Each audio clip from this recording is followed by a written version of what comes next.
Tonight, concrete clues, fizzled leads.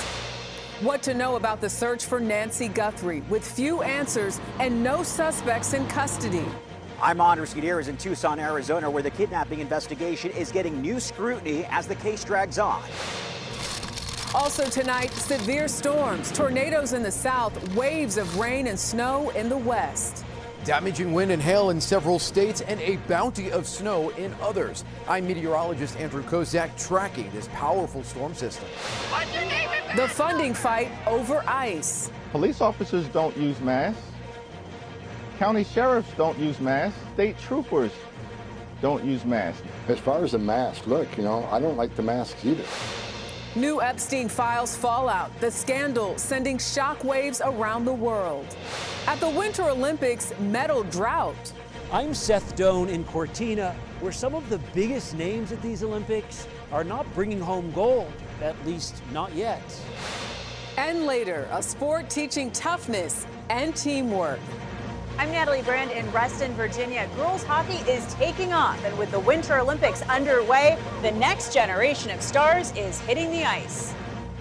This is the CBS Weekend News from New York with Jerika Duncan.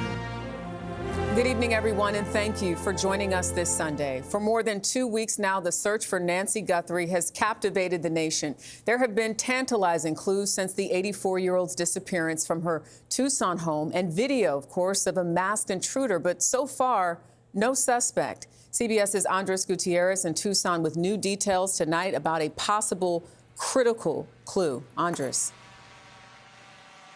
Good evening, Jerika. A possible breakthrough in this case. Tonight, the FBI is awaiting forensic results of a recovered glove that could lead them to a possible suspect. Authorities say the glove is similar to the one seen on the suspect's hand in this doorbell surveillance camera. Soon, the FBI says it will enter the unknown male profile into its DNA database. If there's a hit, it could lead to the man who abducted the 84-year-old. How much pressure is law enforcement under with all of the public attention this particular case is getting? A lot of pressure. And it's not just the pressure, but the overwhelming amount of tips, the notoriety of the case. We beg you now to return our mother to us. Those pleas from Guthrie's children, with the world watching their anguish these last 15 days. Thousands of tips ended in fizzled leads, including this delivery driver. I hope they get the suspect, because I'm not it. Friday night, another false start. Police searched this nearby residence and an SUV. Still, no suspects. So you're leaning forward, essentially being aggressive in the case because you're looking for the victim. And rightfully so, you should do that. So it's not unusual that you're seeing all this activity without a resolution for a case like this. Tonight, there's growing scrutiny of the investigation, including the removal of crime scene tape in the first 24 hours after Guthrie was reported missing. Monday morning quarterback, I probably would have, but I'll say this. We processed the scene. We got what we thought was complete. Law enforcement observers urge caution before second guessing. Of course, there could have been things in the investigation that we don't know about that they might have done differently. The FBI says it's now working through more than 13,000 tips, but now we wait to see if the DNA investigators have and leads them closer to a suspect and Nancy Guthrie. Jerika? All right, Andres Gutierrez, thank you. Tonight, a powerful storm system is sweeping across this country. It spun off destructive tornadoes in Louisiana, as you see right there this weekend. And with more extreme weather on the way, CBS's meteorologist Andrew Kozak is tracking it all for us tonight. Yeah, Jerika, good evening. A couple of powerful storm systems. We're tracking one across the East Coast that is finally getting out of here after several severe thunderstorm and even tornado reports this weekend. And now it's the West Coast that I want to start with tonight, because we are tracking not only heavy valley rain, but really heavy mountain snow starting overnight tonight through your Monday, your Tuesday, and your Wednesday. It's not necessarily the atmospheric river. It's deep troughs. Think of conveyor belts coming in from the northwest, opening us up to very heavy rain. We may even see some flooding along the coast and in stateside, California, we're talking the Sierras, Tahoe, up to 7 feet of snow by the end of the week. Great for the ski resorts and the skiers, not so great for the traveling.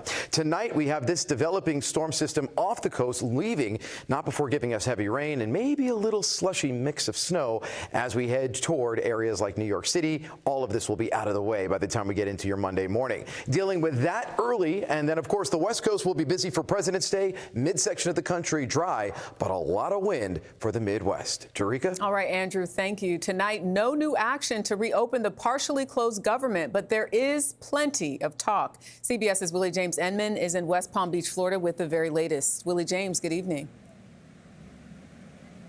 Jerika, good evening to you. This weekend marks the third government shutdown of President Trump's second term, and both sides appear, for now, to be at a stalemate. Unacceptable, unconscionable, and it's un-American. On Face the Nation, House Democratic leader Hakeem Jeffries said major reform is needed for immigration agents after tensions in Minnesota. Why is it that ICE agents who are untrained are being unleashed on American communities with this type of lawlessness, violence, and brutality? The comments come on day 2 of a partial government shutdown of the Department of Homeland Security, affecting multiple agencies, including TSA, FEMA, and the Coast Guard. Democrats want a ban on face coverings for immigration agents, for officers to display ID and wear body cameras. These men and women have to protect themselves. Border czar Tom Homan says federal agents are facing increased threats to their safety. They all have placards identifying themselves as ICE, ERO, HSI, DEA, FBI. So they all have placards on them. So I'll let the White House and members of Congress, fight that out. Minneapolis Mayor Jacob Fry says the immigration crackdown cost his city $203 million in January alone. We're calling on the federal government to fully step up, to provide direct financial assistance to our city, to stabilize our small businesses, and to help residents recover. At least one Republican dismissing the idea. That's never going to happen.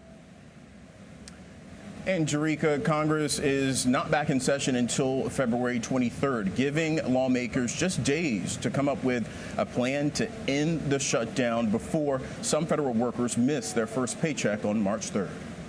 Willie James Enman reporting from West Palm Beach tonight. Thank you. Tonight, U.S. troops control an oil tanker in the Indian Ocean. The sanctioned tanker was boarded after being tracked thousands of miles from the Caribbean.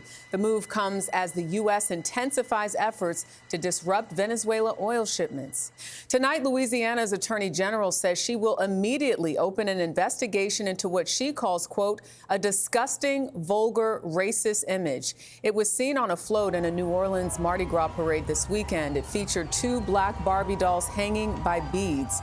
The New Orleans mayor called it deeply offensive and unacceptable. The parade organizers apologized for the display, calling it intolerable.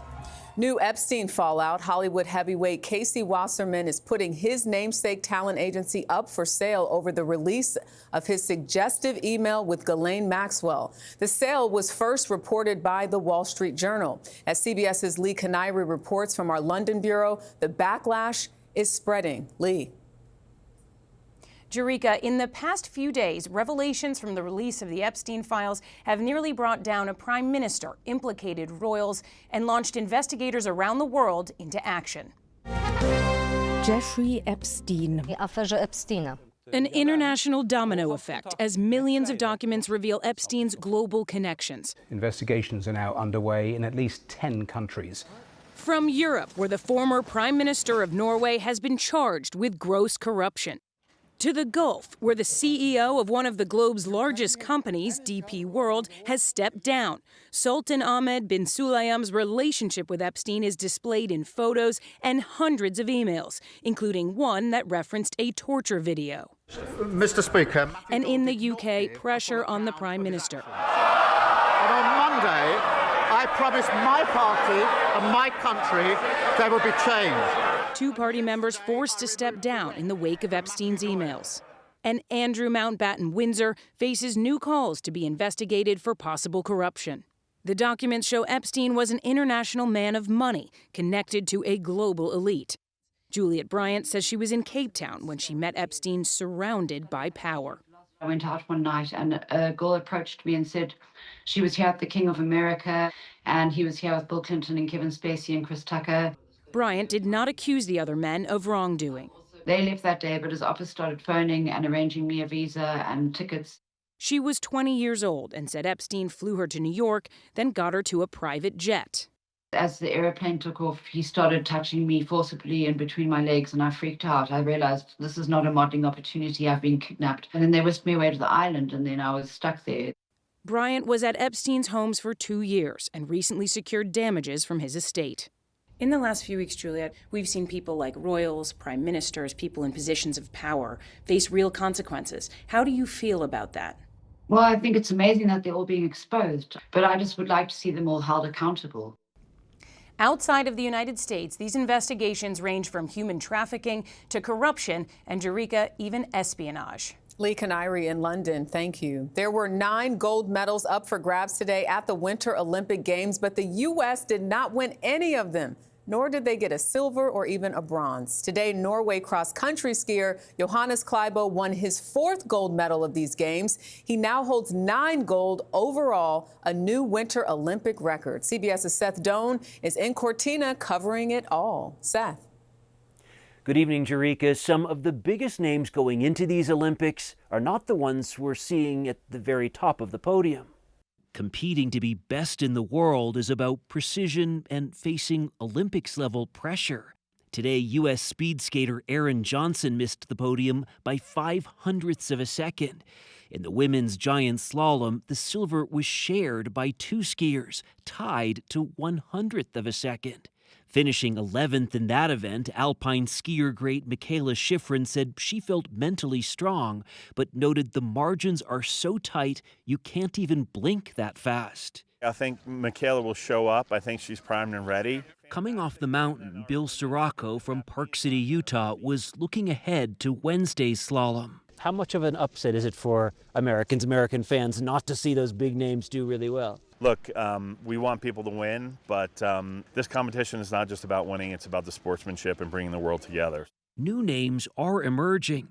There's gold medal skier Breezy Johnson and star speed skater Jordan Stoltz, winning 2 of the 5 U.S. gold medals so far.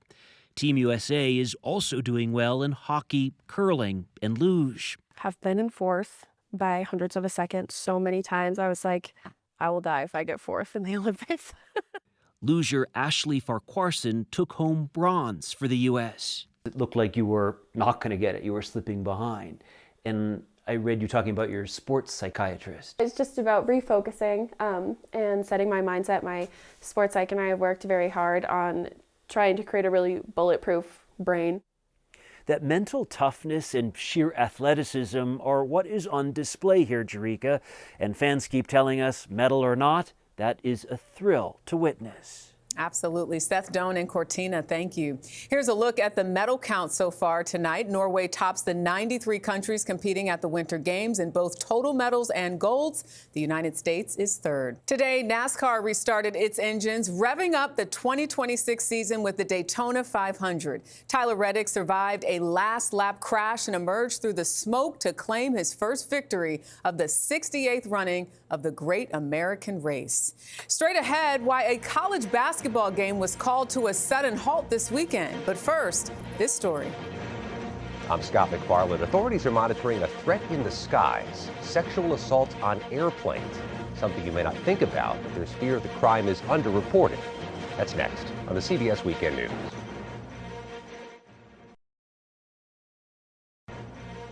Tonight, new reporting on a threat in the sky, sexual assaults on commercial jetliners. There's fear the crime is underreported. CBS's Scott McFarland investigates.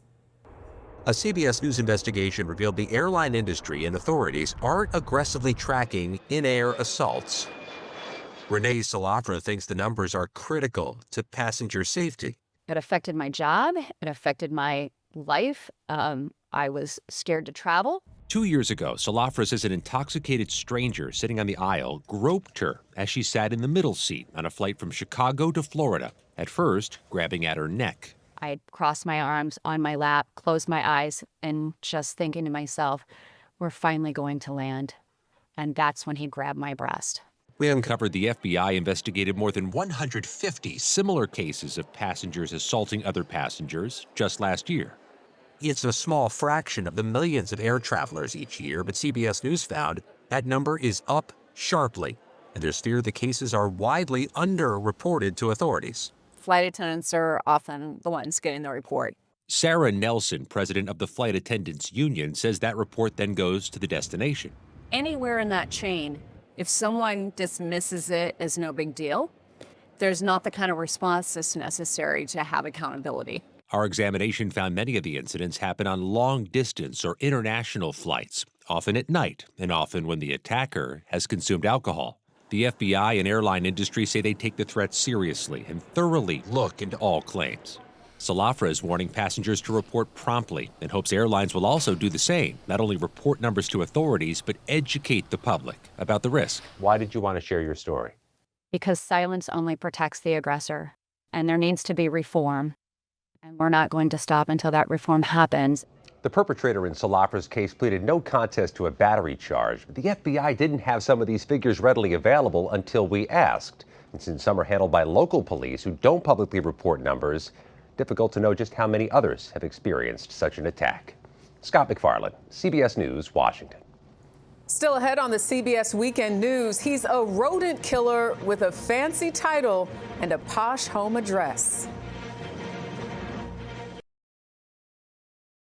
Kiss me, and let us both be damned. A sizzling romance seduced moviegoers this Valentine's weekend. The reimagination of the Emily Bronte classic Wuthering Heights stars Margot Robbie and Jacob Elordi. It took in $35 million in its debut, topping the box office. College basketball fans popped right out of their seats this weekend because of this. A popcorn machine caught on fire during the Oklahoma-Georgia game in Norman, Oklahoma. Everyone was safe as the sprinkler system activated quickly, dousing the concession stand. The game resumed after a brief delay. And a cat making history at number 10 Downing Street. Today marks 15 years since Larry the cat joined the British Prime Minister's staff, officially known as its chief mouser. Larry often greets visitors at the famous door, even photobombing moments with world leaders. The 19-year-old feline outlasted 5 PMs. He's now working with the 6. Next on the CBS Weekend News, a sport encouraging girls to hit their goals in more ways than one. But first, a look back at this day in history.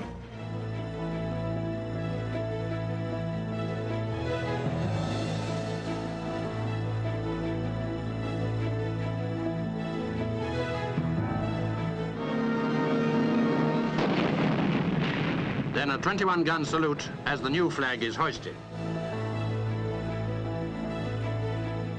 It is remarkable. 3.5 billion years in the making.